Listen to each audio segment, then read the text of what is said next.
Iran के हमले से इजराइल का गुस्सा 7वें आसमान पर है। नेतन्याहू कह चुके हैं कि वो ईरान से बदला जरूर लेंगे। इजराइल का पारा इस वक्त हाई है। बता दें कि 1 अक्टूबर की शाम को ईरान ने इजराइल पर करीब 200 बैलिस्टिक मिसाइलें दागी थी। बताया जा रहा है कि ईरान के हमले को रोकने के लिए इजरायली प्रधानमंत्री नेतन्याहू ने रूस के राष्ट्रपति पुतिन से बात करने की कोशिश की थी। कहा जा रहा है कि नेतन्याहू चाहते थे कि पुतिन ईरान को हमला करने से रोके।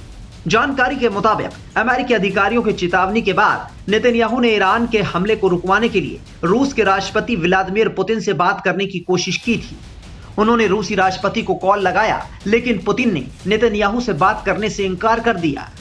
मीडिया रिपोर्ट्स के मुताबिक रूस को इस हमले की जानकारी पहले से थी और उसने ईरान को हमले के लिए हरी झंडी भी दी थी। दरअसल रूस के प्रधानमंत्री मिखाइल मिशुस्तीन ईरान की आधिकारिक यात्रा पर हैं और तेहरान में उनकी मौजूदगी के दौरान ही ईरान ने इजराइल पर हमला किया था। माना जा रहा है कि ईरान ने इजराइल पर हमले का फैसला सोच समझकर और अपने सहयोगियों से बात कर लिया है। ईरान ने कहा है कि यह हमला हमास चीफ इस्माइल हानिया और हिजबुल्लाह चीफ हसन नसरुल्लाह की हत्या का बदला लेने के लिए किया गया है। इससे पहले सोमवार को IRGC के पॉलिटिकल डिप्टी यदउल्लाह जवानी ने कहा था कि IRGC तर्क के आधार पर कार्रवाई करने के फैसले लेता है, सोशल मीडिया की भावनाओं से प्रभावित होकर नहीं। उन्होंने कहा था कि ईरान सोच समझकर और स्थिति का सही आकलन करने के बाद ही जवाबी कार्रवाई का फैसला करता है। उनके इस बयान के करीब 24 घंटे बाद ही ईरान ने इजराइल पर बैलिस्टिक मिसाइलें दागकर बता दिया कि वो हानिया या नसरुल्लाह की मौत पर चुप नहीं बैठेगा। ईरान के हमले के बाद दुनिया की नजर इजराइल के अगले कदम पर है। इजराइल और ईरान के बीच दूसरा सीधा सैन्य टकराव ऐसे वक्त में हुआ है जब पिछले कुछ हफ्तों में IDF ने लेबनान में हिजबुल्लाह के ठिकानों पर बमबारी की है। इसमें हिजबुल्लाह नेता हसन नसरुल्लाह की हत्या भी शामिल है। ईरान ने उन हमलों के लिए नतीजों की चेतावनी दी थी।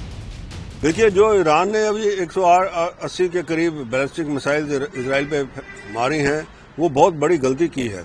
और वो गलती इसलिए है क्योंकि अभी तक इजराइल ने पहले ही कहा था कि वो पहला वार नहीं करेगा ईरान के ऊपर। अब ईरान ने ये जो मिसाइल्स फायर करके इजराइल को अब खुली छुट्टी दे दी है उसको कि भाई वो जहां पे मर्जी, जब मर्जी और जिस टाइम पे उसकी मर्जी है वो वहां ईरान को अटैक कर सके।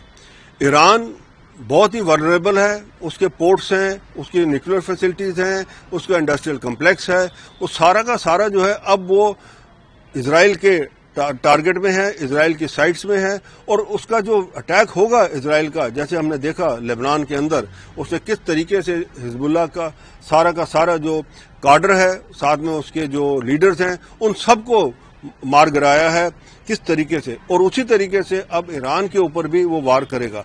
और ईरान को इजराइल के इस वार से बचना बहुत मुश्किल है। और ये अब जो लगता है कि जिस हिसाब से ये इनका जो अब लड़ाई ये ईरान ने दोबारा शुरू कर दी है इजराइल के साथ में, डायरेक्ट कन्फ्रंटेशन जो ली है, ये लगता है कि अब जो हमारी पूरी की पूरी मिडिल ईस्ट के अंदर लड़ाई जो है वो और बढ़ती जाएगी।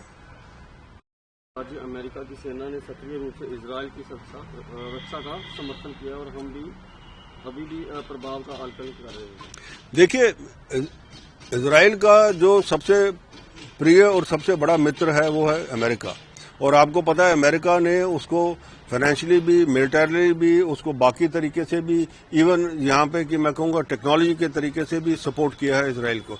और इजराइल के साथ वो हमेशा खड़ा रहा है। जब भी ये मिडिल ईस्ट में कभी भी कोई जंग या कोई ऐसी बात हुई है, जो अमेरिका है वो इजराइल के साथ खड़ा होकर इजराइल को पूरी मदद करता रहा है। वो चाहे मिलिटरीली मदद है, चाहे वो मिसाइल्स हैं, चाहे वो उसके ड्रोन्स हैं, चाहे उसका जो ये शील्ड है जो उसने बनाया है, आयरन डोम जिसको कहते हैं, वो उसको मिसाइल से बचने के लिए, वो भी अमेरिका के जो सहयोग के साथ ही है।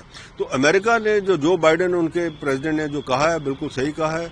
अब अमेरिका जो है इजराइल के साथ खड़ा है क्योंकि ईरान जो है अमेरिका का दुश्मन है और ईरान के आगे ऊपर सैंक्शंस लगाए हैं अमेरिका ने। और अमेरिका अब क्योंकि ईरान ने इजराइल के ऊपर डायरेक्ट कन्फ्रंटेशन की है, अब जो भी मदद चाहिए होगी इजराइल को इसके यूएस से वो मिलेगी उसको। और दुनिया की कोई ताकत उसको रोक नहीं सकती। और अब लगता ये है कि अब जैसे कि हमने सोचा था कि अगर यहाँ पे ये कन्फ्रंटेशन डायरेक्ट हो जाएगी ईरान और इजराइल की, तो थर्ड वर्ल्ड वॉर होने का भी चांसेस है, क्योंकि पीछे हमने देखा रशियन प्रेसिडेंट पुतिन ने पहले इजराइल को वार्न किया कि भाई जो ग्राउंड अटैक उन्होंने किया लेबनान के ऊपर, वहां से फोर्सेस हटा लें, नहीं तो वहां नतीजा खराब होगा। तो लगता है कि अगर ये बातें और बढ़ गई, क्योंकि एक्सिस जो बना है वो है ईरान, रशिया और चीन का, और उसके अंदर अगर ये जो है खतरा ईरान के ऊपर ज्यादा मंडराया तो मेरे को लगता है कहीं पता नहीं कि रशिया और चीन भी इसके बीच में कूद जाएं और दुनिया के अंदर थर्ड वर्ल्ड वॉर शुरू हो जाए। ईरान ने हमास चीफ इस्माइल हानिया के मारे जाने के बाद कहा था कि वो इजराइल से इसका बदला जरूर लेंगे। 27 सितंबर को जब इजराइल के हमले में हसन नसरुल्लाह की मौत हुई तो भी ईरान ने कहा था कि इजराइल को इसके नतीजे भुगतने होंगे। ईरान और इजराइल के बीच तनाव गहराता जा रहा है। दोनों देश अब आमने सामने हैं।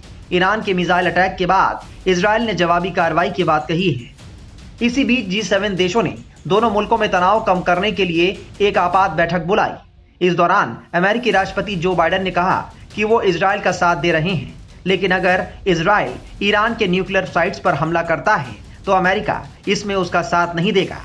बाइडेन ने कहा कि वो ईरान के बैलिस्टिक मिसाइल हमले के जवाब में उसके परमाणु स्थलों पर किसी भी इजरायली हमले का समर्थन नहीं करेंगे, और उन्होंने इजराइल से अपने दुश्मन के खिलाफ सोच समझकर कार्रवाई करने का आग्रह किया।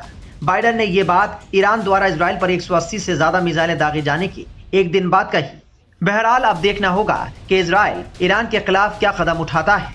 अगर इजराइल ने ईरान पर पलटवार किया तो ये जंग भी रूस यूक्रेन की तरह लंबी खिंचना तय है, लेकिन ऐसे में कौन किस पर भारी पड़ेगा ये कहना अब मुश्किल है, क्योंकि माना जा रहा है कि ईरान को रूस का पूरा समर्थन हासिल है।